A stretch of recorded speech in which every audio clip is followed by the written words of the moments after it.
Assalamualaikum warahmatullahi wabarakatuh. Bertemu lagi dengan saya Renita Sari Nur Afroh, NIM E2019-202 dari kelas Eksar 2 Fakultas Ekonomi dan Bisnis Islam.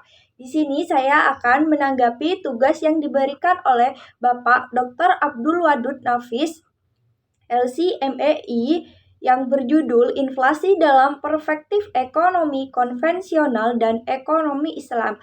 Baik, yang pertama saya akan menjelaskan tentang pengertian inflasi. Dalam ilmu ekonomi, inflasi merupakan suatu proses meningkatnya harga-harga secara umum dan terus-menerus, berkaitan dengan mekanisme pasar yang dapat disebabkan oleh berbagai faktor, antara lain konsumsi masyarakat yang meningkat, berlebihnya likuiditas di pasar yang memicu konsumsi atau bahkan spekulasi.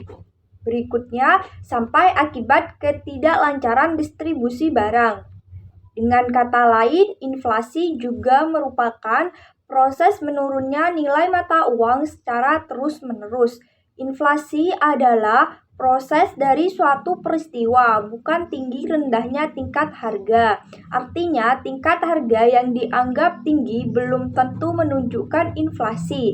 Inflasi adalah indikator untuk melihat tingkat perubahan dan dianggap terjadi jika proses kenaikan harga berlangsung secara terus-menerus dan saling mempengaruhi. Selanjutnya, saya akan menyebutkan macam-macam inflasi. Yang pertama, berdasarkan sifatnya, laju inflasi. Yang kedua, berdasarkan penyebab dari inflasi. Yang ketiga, berdasarkan asal dari inflasi. Kalau berdasarkan sifatnya, laju inflasi ada beberapa macam, yaitu inflasi merayap di bawah 10% setahun. Yang kedua, inflasi menengah antara 10-30% dalam setahun. Yang ketiga, inflasi tinggi di atas 100%. Contohnya misal kalau laju inflasi atau di bawah 10%, misalnya harga gula mulai dari 15.000 menjadi 15.500, berarti kan naik 5%, jadi itu inflasi merayap. Yang kedua yaitu inflasi menengah, contohnya harga beras yang semula 9.000 naik menjadi 12.000, kan naik 30%. Sama saja itu inflasi menengah antara 10-30%. Yang ketiga yaitu inflasi tinggi. Contohnya, harga sapi yang mula-mula 5 juta dalam setahun naik menjadi 10 juta. Berarti itu naik 100%. Jadi bisa dikatakan dengan inflasi yang tinggi. Kedua, berdasarkan penyebab dari inflasi.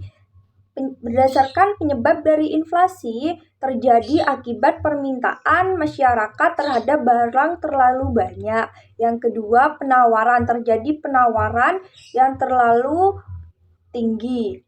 Sedangkan yang poin ketiga, inflasi berdasarkan asal dari inflasi, yang berarti inflasi berasal dari dalam negeri dan berasal dari luar negeri. Selanjutnya, saya akan menjelaskan sebab-sebab inflasi. Sebab-sebab inflasi ada 3. Yang pertama itu permintaan, yang kedua itu penawaran, dan yang ketiga itu campuran. Permintaan, yang kalau permintaan itu terlalu tinggi sehingga permintaan dan persediaan tidak seimbang. Yang kedua, penawaran sedikit sedangkan permintaan tinggi. Yang ketiga itu campuran, permintaan tinggi, persediaan barang sedikit, sehingga menyebabkan biaya produksi tinggi.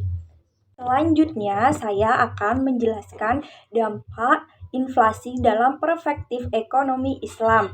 Yang pertama yaitu menimbulkan gangguan terhadap fungsi uang, fungsi tabungan, fungsi pembayaran di muka, dan fungsi unit perhitungan. Yang kedua yaitu melemahnya semangat masyarakat menabung. Yang ketiga yaitu meningkatkan kecenderungan masyarakat berbelanja terutama barang non-primer. Yang keempat yaitu investasi. Sedangkan Solusi dalam menghadapi inflasi ini yaitu yang pertama, meningkatkan kebijakan ekonomi fiskal. Yang kedua yaitu melakukan kebijakan moneter untuk mendorong pertumbuhan dan penawaran uang yang cukup untuk membiayai pertumbuhan ekonomi agar ekonomi stabil. Cukup sekian dari saya, kurang lebihnya mohon maaf. Wassalamualaikum warahmatullahi wabarakatuh.